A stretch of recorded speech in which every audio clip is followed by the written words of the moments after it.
কেউ সালাম আলাইকুম বললে আপনারা বলুন ওয়ালাইকুম আসসালাম স্যার। সরকারের যে ধরনের উন্মাদ সিদ্ধান্ত বা উন্মাদনার নীরবতা, সেটার যেমন আমাদেরকে প্রতিবাদ করতে হবে, তাদের কাছে জবাবদিহিতা চাইতে হবে। আগে আমরা প্রতিবাদের গান গাইতাম, এখন গান গাওয়াটাই প্রতিবাদ। সঙ্গীত বিভাগের আজকের যত দাবি দেওয়া আছে সব কিছুর সঙ্গে আমি সংহতি প্রকাশ করছি, প্রতিবাদ জানাচ্ছি তাদের সঙ্গে, এবং সেই সাথে এটা বলতে চাই, আরও কিছু যুক্ত করতে চাই। কতগুলো বিষয়ে আমাদেরকে সচেতন থাকতে হবে।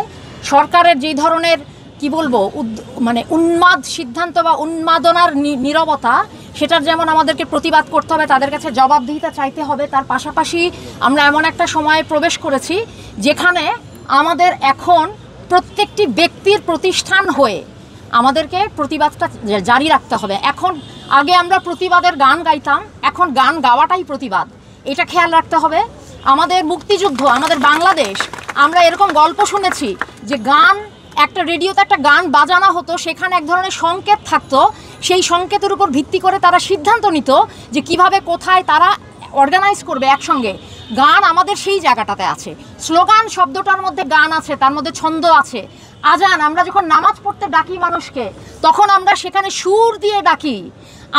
আপনারা একটা বিষয় খেয়াল রাখবেন, একটা চক্র আছে যারা সঙ্গীত এবং ধর্মকে মুখোমুখি করার চেষ্টা করছে। এই ফাঁদে পা না দিয়ে বরং বলবো কারণে অকারণে গানে গানে উত্তর দিন। কেউ সালাম আলাইকুম বললে আপনারা বলুন ওয়ালাইকুম আসসালাম স্যার, এইভাবেই উত্তর দিন। গান দিয়ে প্রতিবাদ করুন, গানটাকে প্রতিটা মুহূর্তে বাঁচিয়ে রাখুন।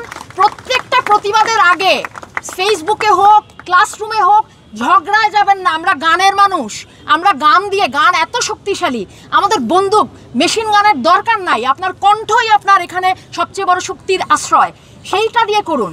আমি আমার সংহতিকে এখানে জানাই আপনাদের যে সামনের সময়টা আমাদের প্রত্যেককে ফাঁদে পা দিবেন না।